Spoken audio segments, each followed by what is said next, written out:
Welcome to my cluttered garage. I'm really glad you're here. A place where we can laugh and talk and days are filled with cheer. The clouds and sun may come and go, but one thing's always clear. Welcome back, my friend. You know I'm really glad you're here. Yeah. Hey, welcome back, my friends. I am really glad you're here, and I'm glad you're joining me for live stream number 151. It's March 4th, 2024. It is the month of spring. Spring will be coming to a calendar near you. Doesn't always mean the weather's going to be spring-like, but at least it's on the calendar, and it means we're moving ever so closer. And we've got dandelions popping up outside. We saw some just this weekend. They're starting to come up. I mean, not just the plants. The plants came up a month ago. Actually, flowers have popped out. So, how about that? Well, anyway, let me see if I remember how to do this because uh, thanks for all the well wishes for last week. Had to cancel the live stream. Didn't cancel it, just never scheduled it because I was a bit under the weather. And I have to tell you, it has been over a week now, and you might hear it in my voice, but still dealing with this thing. It's just a head cold. Um, did the COVID test last week, did another one today just to make sure, negative every time. And it's just like it was so much pressure back here, headache and just stuffy and and fatigued.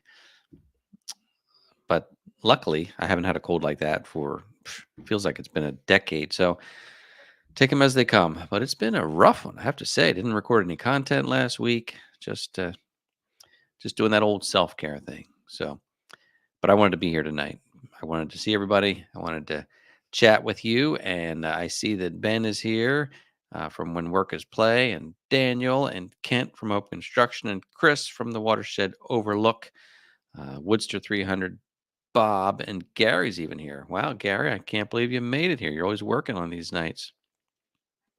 He even said it there. Finally made it to a Monday night live stream. Well, I'm glad that we're here for you too, Gary.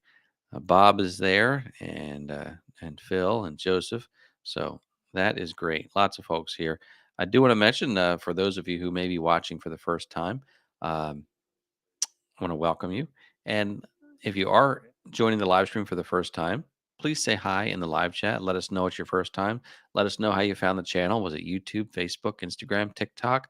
And let us welcome you for being here. Otherwise, generally there's a large group of people here who are uh, weekly repeat customers. We get together Monday nights. It's a great way to start the week off and just chat about tractors and things on the channel. So that's what we do. And we do that Monday nights, 7 p.m. to 8 p.m. Eastern time. And that's what we do. Sometimes we'll have a guest on here, like we did recently. Brock from Rock Hill Farm was our most recent guest. And then sometimes open it up to other content creators and talk about YouTube and things like that. So it's just a time to get together. But if you do hit the thumbs up, I always appreciate that as well, because it makes me feel good. As far as tonight's show, well, as I said in the thumbnail, we're going to talk about uh, things before you buy a tractor. Now, probably most people on here have a tractor, but I know there are several people watching who are looking to maybe retire or buy a piece of property and get a tractor and start that phase of their life. Could be a young person too, not necessarily someone who's retiring, but there are people who are looking to get into that homesteader lifestyle, and uh, they might just get an acre or two and decide we want a tractor to have on the property as well. So I thought that we'd talk about that. My last video talked about what I felt was the most important option you could get when you buy a tractor. We'll talk about that and some of the other things to think about. Coming from, by the way, a non expert here on this end of the camera. I just basically repeat things that I've heard. And I share things that I've learned because I've had my Kubota B2601 since I think 2019. The end of 2019 is when I bought it. So we're coming up on it's been what, 4 years, almost 5 years. I've certainly learned a lot about it, and I've been very pleased with it. And then later on, we're going to do a sticker giveaway. So you want to be here for that. My stickers are sticking to the desk. There we are. Speaking of the desk, it's kind of a mess. I'm glad you can't see it, but we've been doing construction. If you're following along on especially on the Facebook page, I post pictures on there, on Instagram, so it's a good reason to follow different platforms. But sharing some of the progress with the dormer project, we're adding a shed dormer to the farmhouse so that we can use the attic space uh, at all. I mean, before it was at like a 12-12 pitch and a set of stairs leading to the top.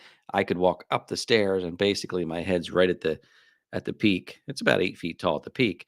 So I was able to step 2 feet to the left, 2 feet to the right. And that was really the use of that attic space. And again, it was divided by stairs in the middle. So kind of useless. I mean, a fun space. It was quasi finished. The previous owners had insulated it, drywalled it, put some carpet up there, and we had a chair up there. It was a great place to go up and tuck into that chair and just be in that quiet space.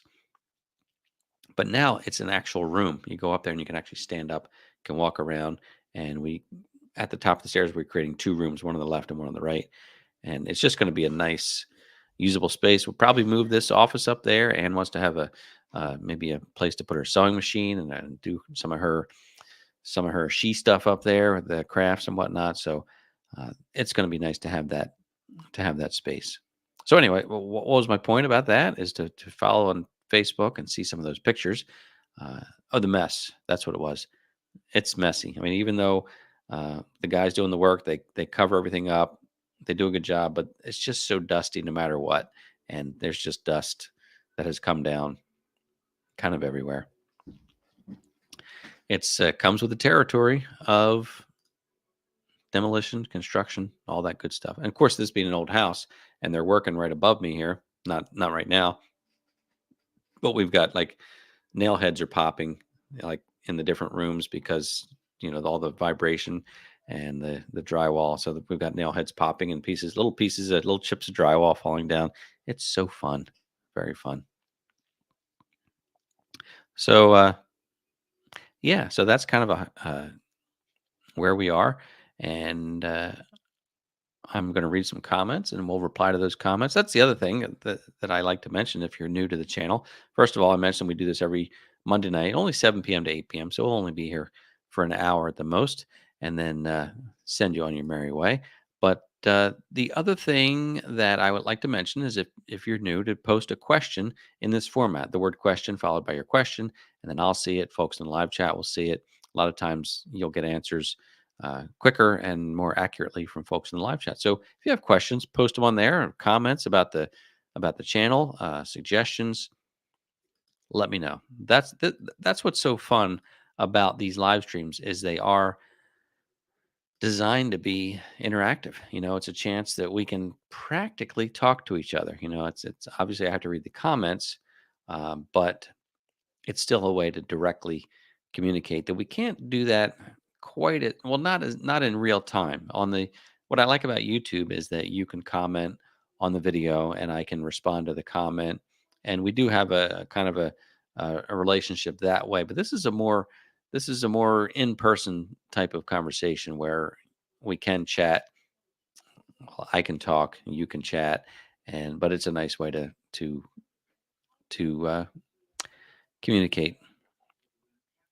And again, not only me, but the folks in the live chat. There are people who come back here and uh, just have great conversations with one another. So I like to see that happening as well. So use that live chat feature and to get everything you can out of it. So let's pause a moment while I read some comments because I can't do everything. I can't do two things at once. Apparently nobody can. Back in the I don't know, 10, 20 years ago, the big buzzword was multitasking. Can you multitask? Applying for a job. You need to be able to multitask. And more recently, they found out that it's just not possible to multitask. There's no such thing as multitasking. You're leaving one thing and you're starting another. So maybe you can have multiple things happening, but you're not ever focused on more than one thing at a time. So it's a big lie, that multitasking.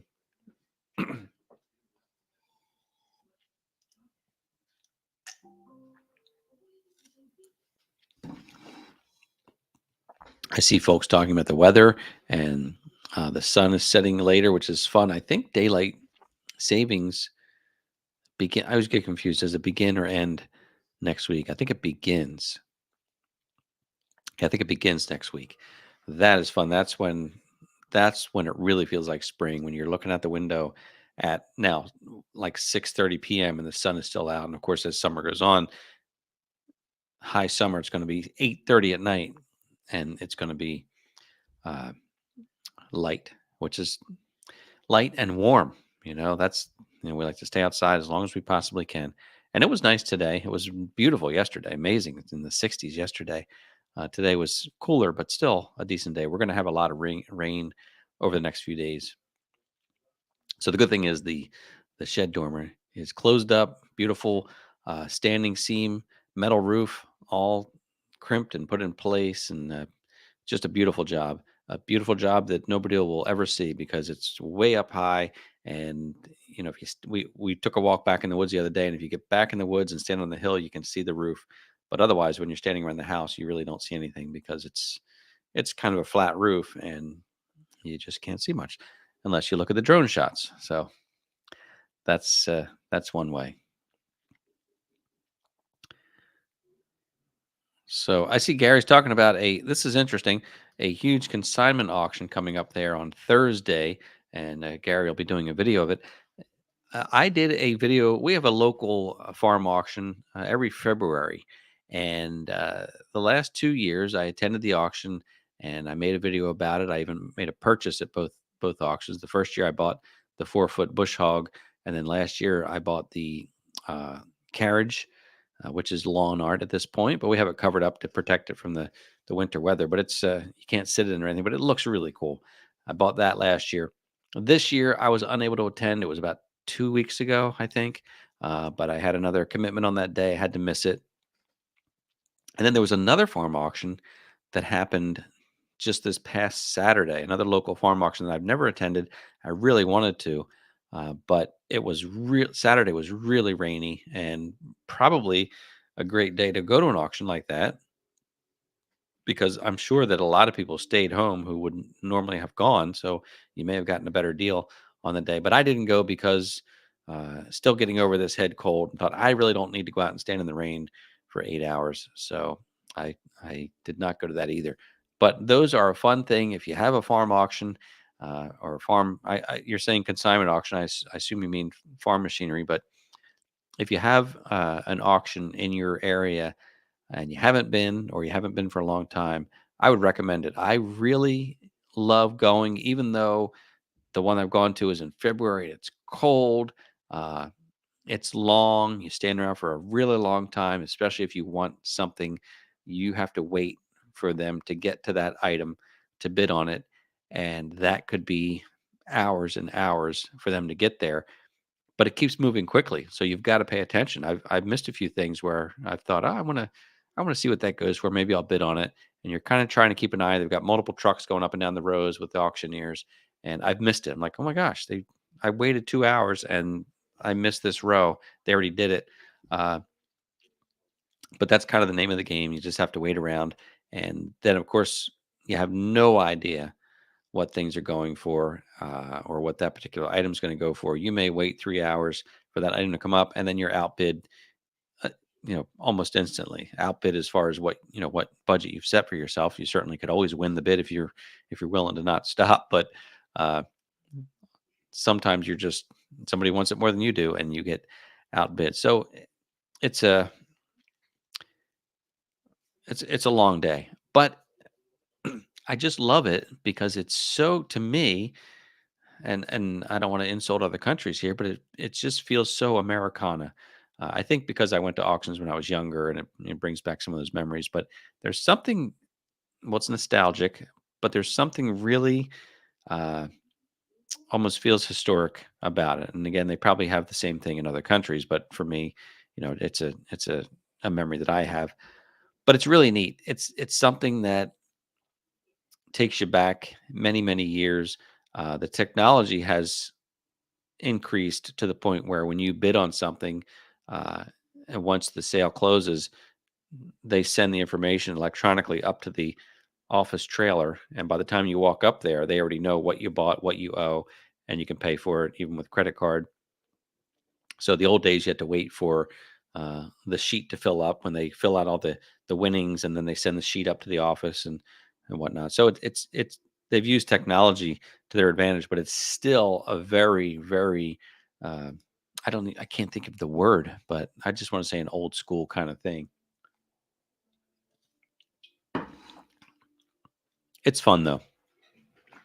I recommend you go just to hang out, and also get a number. Even if you think you're not going to buy anything, go up, get a number. Super easy to get a number. You usually just give them your driver's license. They take your information from that, and then you're assigned a number, and then they know when 503 wins or whatever. They write that down. They have the information up top, and that way you're free to bid if you need to. So enough about auctions, I guess. Hey, Philip, first time catching from the start. Glad to hear that you found the channel on YouTube and Facebook. Welcome. We are all really glad you're here. Much appreciated. Been getting a lot of great feedback, by the way, on the channel. The last video was about tractor attachments, and that's right. We have to talk about that because that's what this live stream is titled tonight. Uh, but the last video was about the skid steer quick attach or any quick attach uh, front end loader attachment. That if you get your front end loader, this was the premise of the last video. If you get a front end loader for your tractor, make sure you don't get the pin-on bucket, which is basically permanently attached to the loader, but get a quick attach that lets you release the bucket easily and attach other attachments, pallet forks, grapple, um, stump bucket, different things that you can attach to the front of the tractor. So that way you have a lot more versatility than just the bucket. Now, in the comment section of that particular video, a few people were displeased with how I presented that topic. And those were primarily John Deere owners. And I'm not a, I mean, I'm a Kubota guy because that's what I have, but I'm not dedicated to one particular brand. But my reference point tends to be the Kubota because that's what I use and that's what I have.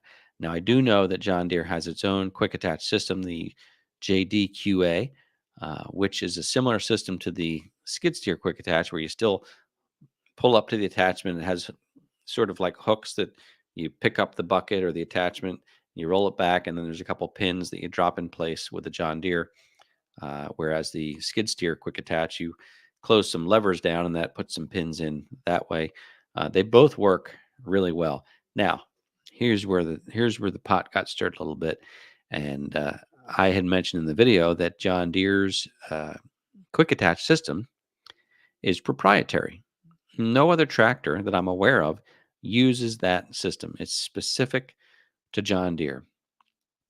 Now, which means I could take my pallet forks from my tractor, and somebody with a Coyote or a TYM or a Mahindra or an LS, they could come and borrow my pallet forks and hook it to the tractor. Now, my buddy with a John Deere, he can't come over and borrow my pallet forks because John Deere has a proprietary system, and it's not inferior. It's not, I don't think it's better. Some people think it's a better system. Maybe it is. I don't know. But it's proprietary, meaning that they're the only ones who use that system. And I made a comment that, in my mind, proprietary means more expensive. And that's where some folks said, you're not right about that because almost every manufacturer of attachments makes the John Deere quick attach version or the SSQA. You can get either one, the same price. You just pick which one you want. And that is, I think that's true. So perhaps I was wrong in saying more expensive, because you don't have to buy the attachments specifically from John Deere. Just like if Kubota had a proprietary system and you had to buy it from Kubota, it would be more expensive. So maybe I shouldn't have put it that way, being more expensive. I think the big issue with a proprietary system is that, let's say in the used market, or the example I just gave you, that if you want to share or borrow somebody's equipment, which I know that's a carnal sin, like don't ever borrow anybody's tractor, but still we do it sometimes. And I've let people borrow my wood chipper, and which is standard for a 3-point hitch. And there are certain friends that I would let borrow attachments, or maybe even borrow the tractor. But um, so you don't have that interchangeability, unless like John Deere, for instance, if everybody has John Deere, then you can swap out those attachments. So I think by being proprietary, it's a bit limiting that way.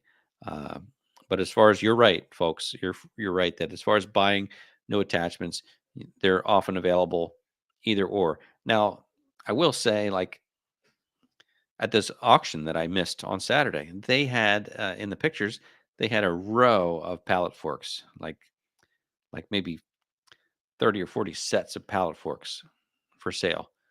None of those would fit a John Deere. They were all SSQA, because I guess they know that's more common. So in the used market, it's probably harder to find that specific. You're going to have a lot more limitations on that.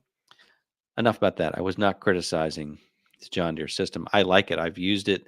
To me, I think it hooks up maybe even easier, uh, less likely to get a mismatch, where I had talked about in the video. If you get one side hooked, you could rack your loader, or if the pins don't drop in properly, you could lose the implement. You would think it's set in there, but it's not.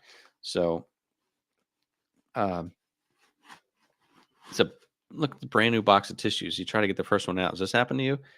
I just wanted one. Just wanted one. Excuse me. All better now. So,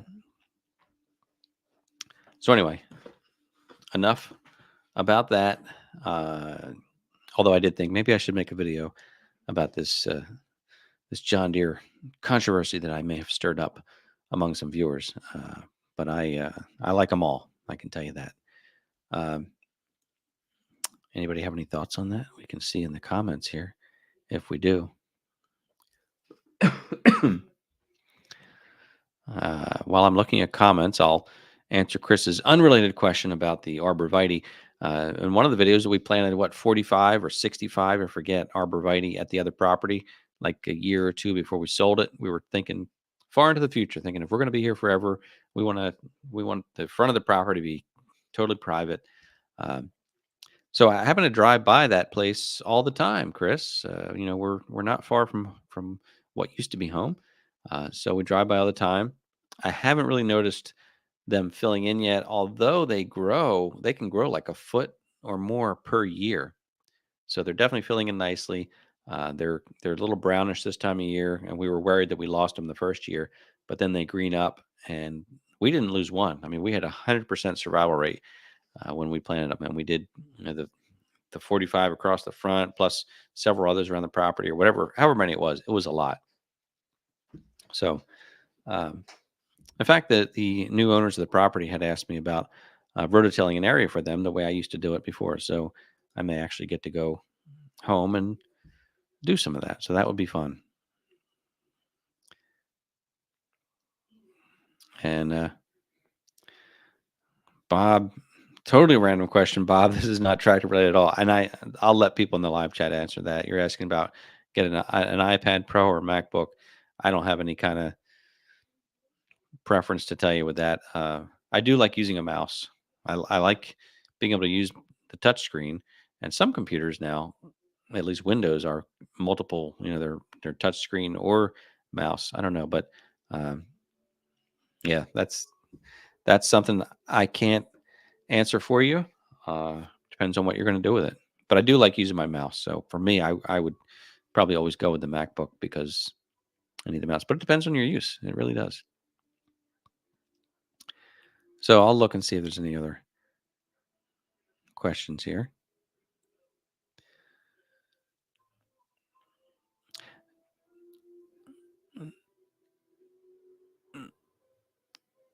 Question from Here's David Martin with a question. And again, I'll turn to the live chat for this.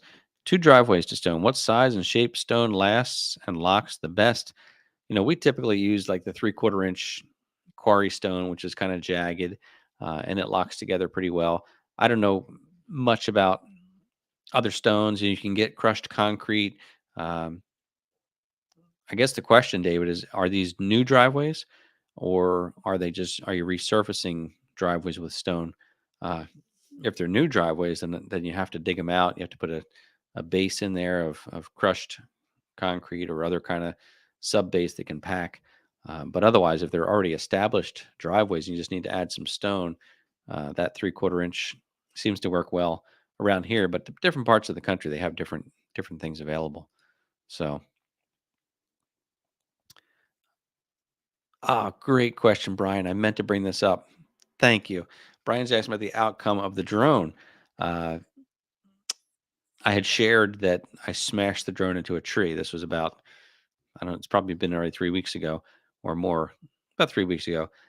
I was using sport mode on the DJI. When you use sport mode, it turns off collision sensors. So I knew better, but I was trying to fly low. I was trying to get some cool shots right over the trees. My rule of thumb with that drone is I take it up 100 feet. I found that 100 feet is safe. There's no trees around here that are more than, you know, maybe 70, 75 feet tall. So I take it to 100 feet. I know I'm safe at 100 feet. And then I can fly around all I want without worry. Uh, but for this particular time, I had I was flying lower than 100 feet. I might have been at like 60, maybe even a little bit lower. Had it in sport mode. I was trying to get this really cool shot, like skimming the tops of the trees. And in sport mode, that drone will go like 40 miles an hour, 45 miles an hour, I think. I was going about 30 miles an hour, and I saw in the viewfinder the tree coming up. Now, of course, the viewfinder is delayed by a few milliseconds. So by the time I saw it and tried to lift up or pull back, it was too late. The drone flew into the tree, and it just dropped dead. Broke one of the arms, and the gimbal was like flopping all around. It couldn't center itself, and I was just kind of sick because it's about I think I paid $1,200 for that drone about 4 years ago, maybe even more than that.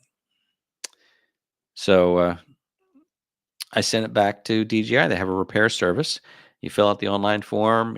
You basically just send it back. I have to say, DJI service has really been exceptional. They have you send it back. They paid for shipping, even to send it to them. Wasn't under warranty or anything. They provided a shipping label. I boxed it up. It was shipped to their facility in Texas. They create a case number. You get emails, updates. They took pictures of the drone. So attached to the case number, there were pictures that they had taken at their repair center. They identified all the parts that were wrong, were bad, and needed to be replaced or fixed, and then they provided a quote. And you could either choose to send it to accept the quote, or I guess reject it, and they would send it back to you. Bottom line is $339, I think, was the quote. Basically, it said it needed a new body. So it had this broken, one of the arms was broken. Again, the gimbal, it said it needed a new gimbal um, and some circuit board or whatever. So $339 for the repair, out the door, shipped back to me. And I'm thrilled with that. I think it was an expensive mistake, but it could have been much more costly if I had to replace the drone today. I think it would be like $1,500 for the one that's out now when you get the Fly More package, which gives you multiple batteries. So for $339, I've got the drone back. I flew it around the other day. I took a shot of the guys working on the metal roof, and I'm happy with that. So thanks for asking. There's your update. The drone is back in business. It's as good as new. It's, I have my suspicions that it is new, that they didn't actually repair it, that they sent me a new one, or maybe they sent me one that had been refurbished, and maybe they'll refurbish mine and send that to somebody else. But I mean, it had the stickers and everything all over the body. So uh, great service. And then get this, then DJI calls me like 2 days after I received the drone. An actual person calls me And he says, "Hey, it's DJI. I just want to make sure you got the drone back and you're happy with it." And I said, "Yeah, I'm very happy with it." And he said, "Have you tried it yet?" And I said, "No, I haven't flown it yet, but I'm looking forward to it soon." And just great follow up, to call me and ask me about service if I had questions or not. Really good service. Question part two. I maybe I missed part one from Who's Your Handyman. Will you save the rainwater from the metal roof? Good idea. I don't think so because I don't know how. Well, maybe if the gutters come down, but it's going to fall off the metal roof and spill onto the asphalt roof. So anyway, don't have any plans for that. Garden, I don't know. Maybe we'll try a few vegetables. We're definitely going to plant flowers this year, like we always do, the cosmos and zinnias. Um, going to rototill some areas and do that. I planted a peach tree the other day, so that's a long-term vision. But maybe we'll have peaches in 5 years or so.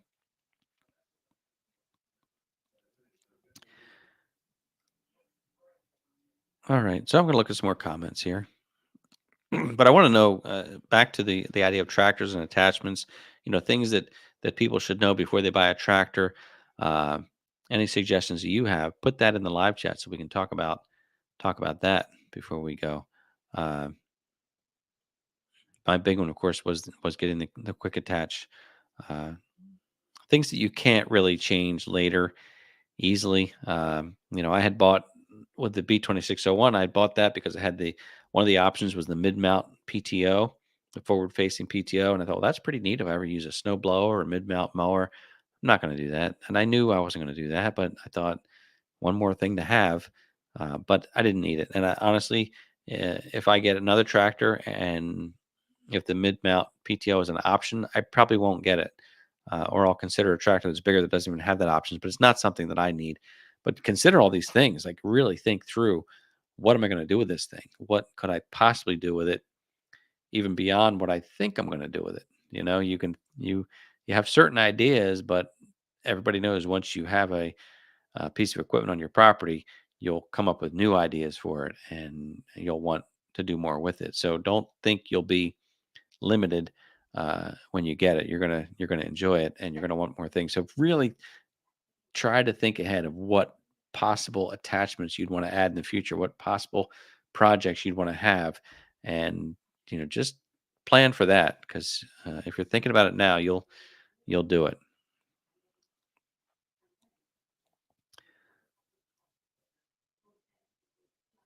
So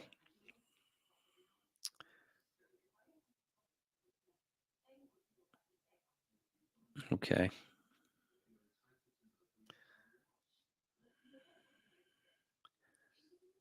all right. I see comments there from Chad. Hello, Chad. Yeah, that's about the question. Am I taking? I'm not taking anything, Chad. Tylenol. I've been taking because I had such a headache behind my eyes, but I haven't even taken that for days. So no, I'm not good at taking medicine, really, unless I really feel like I need it. I'll tell you what I did take earlier. I mean, like last week, I took some Mucinex, I took some Sudafed, and I feel like those things don't do anything. I've always felt like they don't actually do anything for me. Just like time is what you need. But again, this thing's been rough. I'm still the fatigue is what got to me. That's what I was concerned about more than anything. Like that's why I took those COVID tests. Like, why am I so tired? So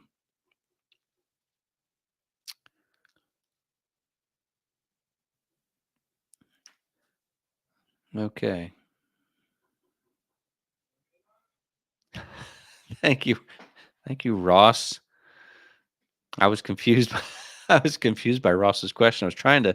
Did you see me look confused as I was scrolling through, asking if I was still going to dog up one of the trees? I'm like, I don't think we talked about putting Hachi up in a tree. But then he corrected himself. Dig up. I did. Actually, I did that. I didn't put it on video, Ross.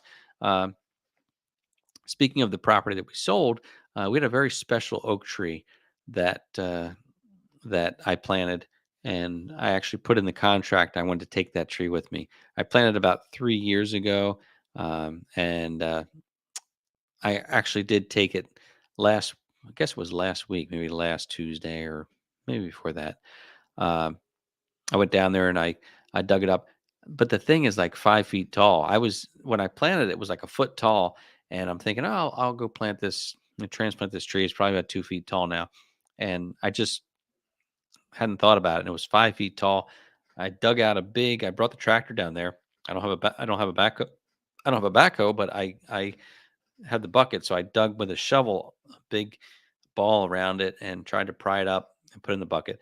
I hope it survives because I felt like I didn't get as much root as I'd like to because I think those oak trees have a tap root and I just couldn't get deep enough to do that.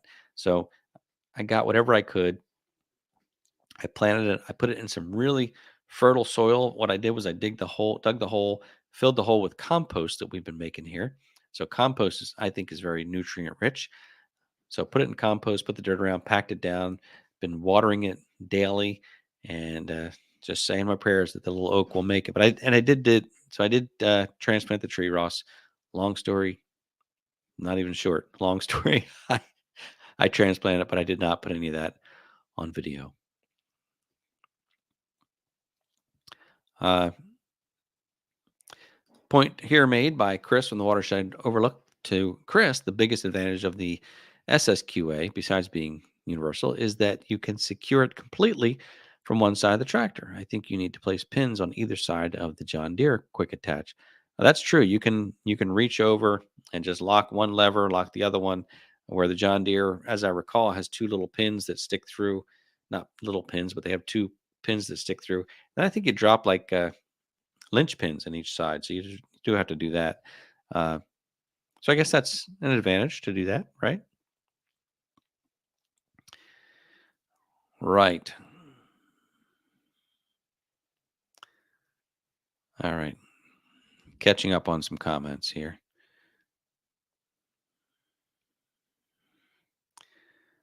Yes, that's right, David. What I saved on the drone repair, I could buy something for the tractor, but I wasn't planning on spending anything. So I'm still $339 in the hole compared to where I would have been, but no complaints. Like I said, that was a very fair repair price, and they could have easily said, sorry, it's out of warranty, and just if I wanted another one, I'd have to buy it. So good. I think DJI is a really good company from the experience I've had with them.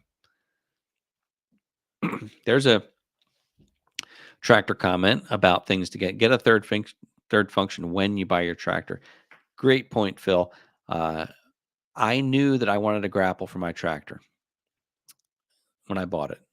So when I bought mine, I bought the grapple with it. I didn't shop around for any other brands. I went with Land Pride, which is made by and sold by Kubota. I did that because I financed it, and you could lump all the attachments in to your financing. So that's why I went with the grapple immediately, and also had the dealer install the third function valve and system at that time, which is about I think $900, which I think is a good deal by today's standards. So I would say that's a great point. Get the third function installed when you buy your tractor. Just have it. You can always add it later, but I think it's just going to cost you more later. And if you can do it at the time, you'll be happy to have that if you think you're going to get a grapple. But I think everybody should have a grapple. That's one of my favorites. Another suggestion from Productive Recreation: find a good dealer and learn how to do basic maintenance yourself. Check that the service points are convenient. Personally, I'm a little skeptical. Yeah, the I've done the basic maintenance on the Kubota, the oil change, which is the most basic of basic, I guess. Well, I guess the most basic would be uh, the the grease points. So get a good grease gun and plan on greasing your tractor often. Uh, but yeah, changing the oil, changing the hydraulic fluid, changing the filters out. Uh, that can certainly save you a lot of money if you are comfortable doing those type of things.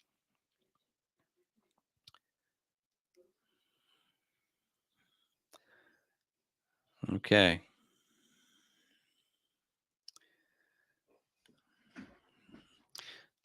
Brian's talking about the getting a 25 horsepower or less, unless you don't mind the emission controls. That was a big thing. I guess it still is. Uh, so many tractors on the lot are 25 horsepower or less, even though there are bigger tractors. Like when I was looking at the L2501, which is a bigger frame than the B2601, still 25 horsepower tractor, but as you'll see when you watch Neil Messig's videos, he does a great job explaining this, that horsepower is not really the gauge that you want to use, because you can have a tractor with the same horsepower number, but it can have different torque. It can have different PTO horsepower. It can have different uh, pump, hydraulic pump lift capacity, and PSI on the pump. So you can get a lot of different things with what appears to be the same size engine. But if you go with more than 25 horsepower, with what the point Brian's making here is that it comes with that DPF, whatever emissions, which from what I'm hearing is not a big deal. People who have that now say you don't even notice it. If you run your tractor hard, it never even goes into that mode. It's just I guess it's like almost like a catalytic converter that burns off uh, emissions. So, and who knows, maybe they'll get to a point where they all have to have that emission control on it. But that's a good point. If you don't want to mess with that, get the 25 horsepower or less.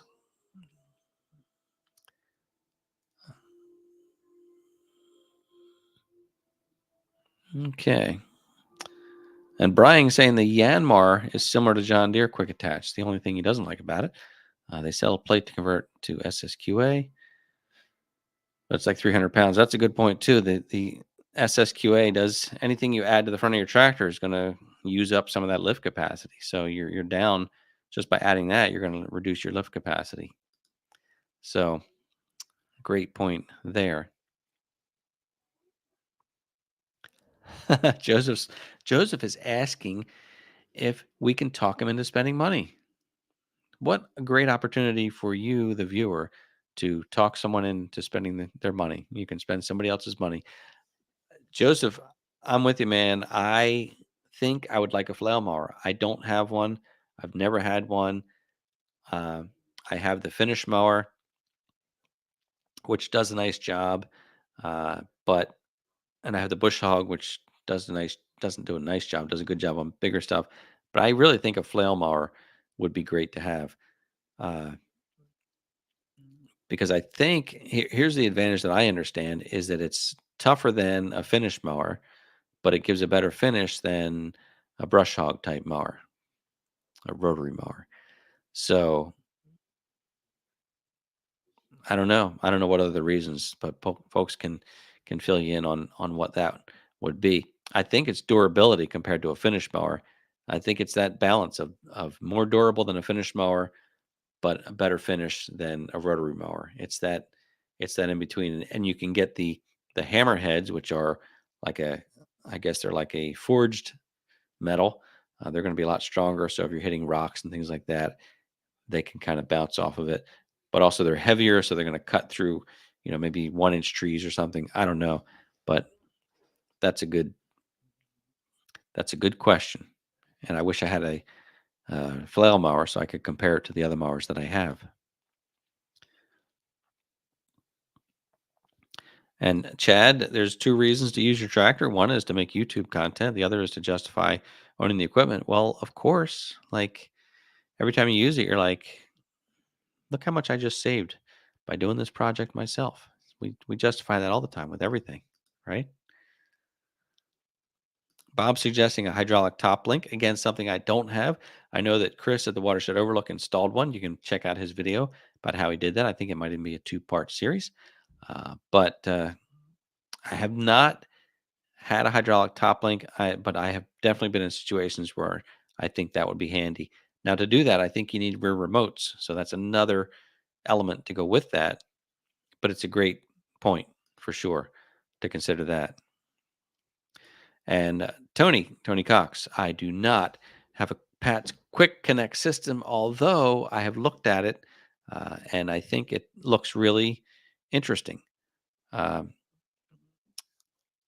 I do have the quick hitch. In fact, I'm still using the Harbor Freight quick hitch because it works, but it doesn't always work great. It's still you have to fight with it, finagle with it a little bit. The Pat system looks really good, and I've not yet gone for that, but Great reminder. I appreciate that, and something for folks to look into if they are considering a tractor.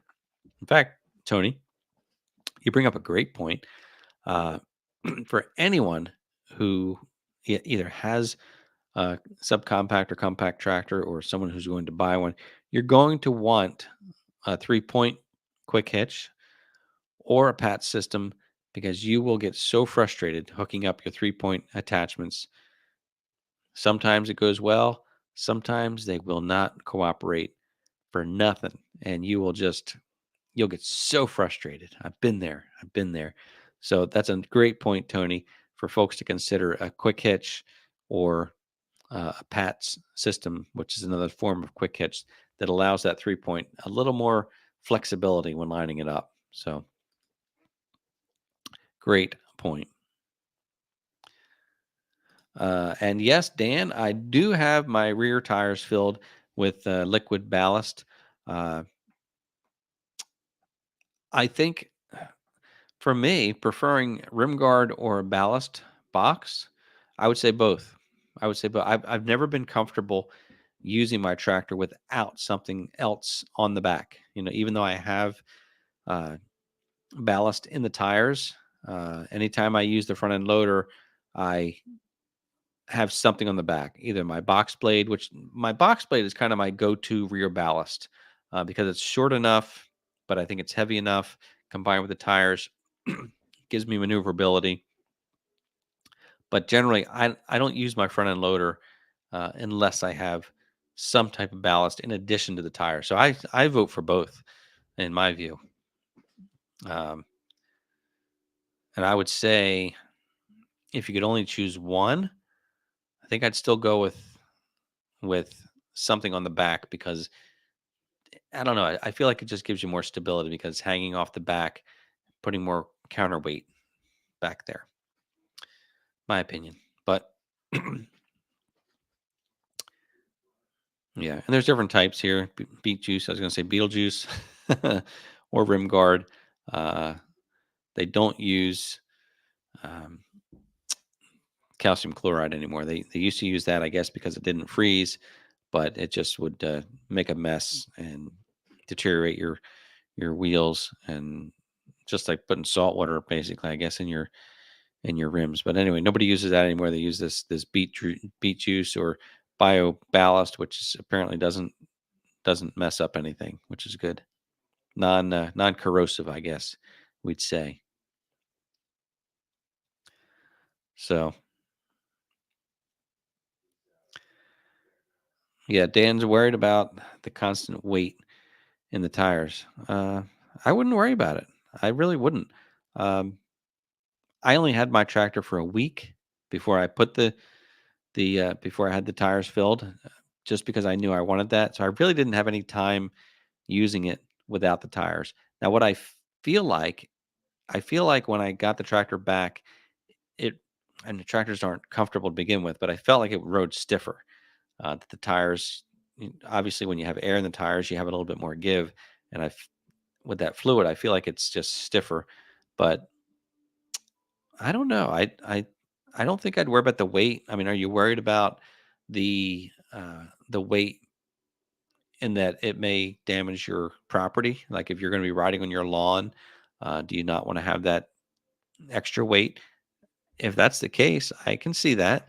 Uh, if you're using it in a more turf situation, you don't want to have that weight.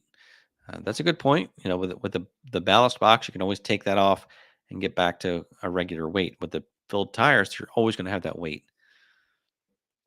But again, it's all, so many of these things are really based on what is your use, what's your intended use, how do you plan to use it. Yeah, again, I'll turn to other folks.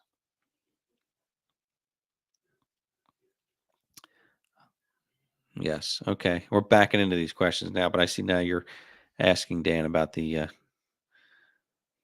ballast box, and I don't know what I don't think your horsepower matters at all. It really depends on what you're doing. Now, if you have a 38 horsepower tractor, then that means you have a pretty good lift capacity. because I think the lift capacity on the B2601 is like 950 pounds.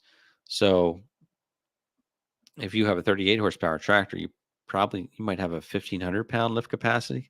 I don't know. So you have to kind of figure what's the counterweight to that. Now, obviously, you don't need 1,500 pounds in the back if you can lift 1,500 pounds because you've got the weight of the tractors as well. So it's going to depend on what you're lifting. But gosh, I would think. I mean, if you have an 800-pound ballast box, that seems like a lot. Seems like plenty. And you can look at the calculations online too about the tires. Look at what size tire you have, and there are online calculators that can show how many gallons they'll put in those tires, how much the weight is per gallon, so you can estimate how many pounds you're going to add to that. But I'm kind of a fan of the fluid filled tires. I think it's just an extra precaution that you don't have to think about. You just know it's there. Thanks for the comment. If you missed the beginning, I am feeling I improved, but not recovered completely. This is like one of those colds that you get, the summertime colds, how they always seem worse than anything. This one was kind of like that. But as long as each day is better than the day before, then we're good, right? As long as as long as you don't stay the same or get worse, everything's good. So, and Scott's asking about any regrets about owning a compact tractor. Um, it was perfect for me when I bought it. Now we have a bigger property. I certainly could use a bigger tractor. I could have used a bigger tractor on the other property, but I really don't have any regrets. I think it was right at the time. Would I like something bigger? Yes. Would most people like something bigger once they have one? Yes. But it's a fine line between big enough and too big. It's really got to be right sized. And I had that big John Deere that I helped a guy sell a couple summers ago. That was a fun time. He was a local realtor, and part of the farm sale was this tractor that came with the farm, but he wanted to sell it separately. It was a big John Deere, 4420, ginormous machine, and I really liked it, but had absolutely no use for it. And it was just too big. It was fun, but it was too big. So you really have to go uh, with what are your needs? Uh, so no regrets, but I would like something bigger for sure.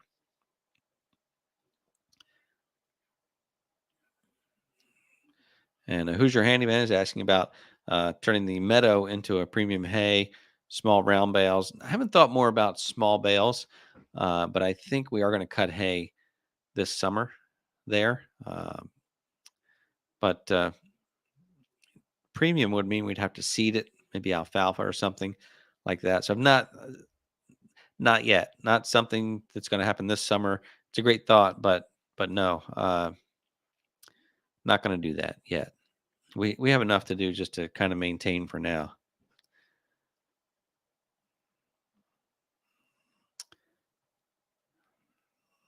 And Robert's asking about a rocky soil forward motion tiller be a problem. I think that's actually what you want, from my understanding, Robert, is to have a forward rotation tiller. I have a forward rotation, which helps kind of push the tractor along. But my research has told me that a reverse rotation tiller gives you a better finish, at least on the first pass. Forward rotation maybe takes a little bit longer to cut in. You have to hit it a few times, which is not a problem for me because I do small areas and I'm happy to hit it 3, 4 times. It's fine. But uh, the way I think about it is reverse rotation. If you have rocky soil, reverse rotation, it could pick up a rock and it could jam it into that housing. So my sense tells me forward rotation is even better for rocky soil because if it hits a rock, it's going to bounce over that. Now, we don't have too many rocks here, but I have hit things and I've seen it bounce over it. And I thought, if that was reverse rotation, it could really get hung up. So check with your salesperson, I think. But in my mind, I think forward is really what you would want for that. Yep. So look at Dan got a Harbor Freight quick hitch at the yard sale for $15. Good find. Mine has held up pretty well. I bought it thinking it was just going to be a test, but it works well. Works very well.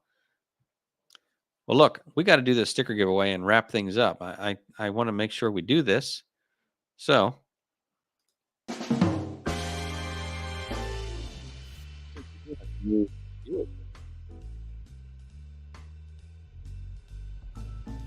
we'll do this sticker giveaway. And the way this works is I'm going to share a word or a phrase on the screen, and you're going to type it in the live chat exactly the way you see it, and then we'll draw a random sticker winner for tonight. So, very simple. In the live chat, type hashtag QA. That could stand for quick attach, or it could stand for questions and answers. I was thinking quick attach, but hashtag QA will draw a random winner. And if you've already won the stickers, go ahead and enter anyway if you want, and let me know. These are the ones I'm going to give away. But if you win tonight and you've already won these, and you want one of the bumper stickers, just tell me that when we do that. So I'm opening this up tonight to all potential participants. Hashtag QA.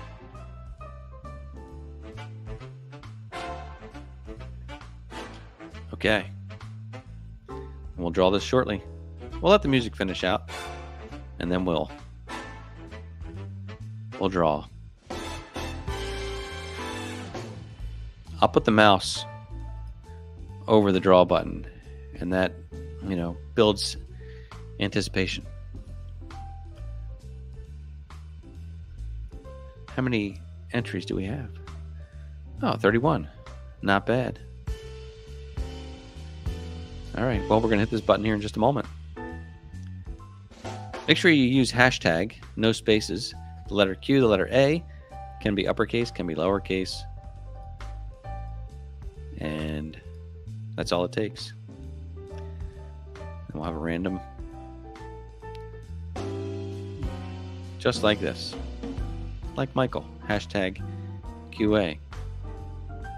Scott, hashtag QA.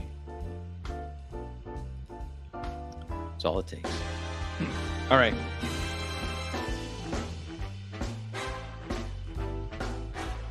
Got to find the button.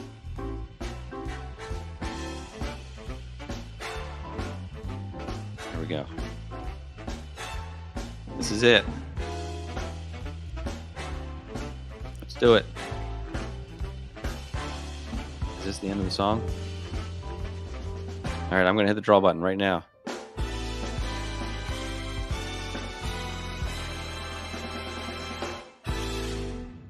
The winner is Earl Harden. Congratulations, Earl. You're the winner of tonight's sticker giveaway. Earl, I need you to send me an email so I can get these out to you. Shoot me an email at contactmcgtv@gmail.com. Write it down, Earl. Quick, write it down. Contactmcgtv@gmail.com. Send me your name and your mailing address, and I will get these stickers to you. If Earl, listen, if you have already won these stickers and you don't want them, and you want perhaps the bumper sticker instead, I have a few of these left. Bumper sticker. Let me know whether you'd like the round stickers or the bumper sticker. If you want the round stickers, if you haven't won these yet, you're going to get all three of these, including the 25,000 subscriber special edition sticker, which we're beyond that now. We're like 40 some thousand viewers. So this is it's a collectible. That's what I say. It's a collectible. Anyway, send me an email with that information, and I will get these out to you. So thanks very much. Indeed. Well, that's fun. Really glad to be back tonight, and I'm really glad that you have been all so supportive and that you seem like you missed me. Maybe we all missed each other, which is great. So thanks for that. I do appreciate it. Hope to be getting a video out shortly, and I want to talk to you about that some more. Of course, I posted the video about being full-time content creator now as well. I don't think we even talked about that on live stream yet, but check out that video, check out the other video, and we'll chat next time for sure. So thanks for being here. Have a great week, and I look forward to seeing you next time.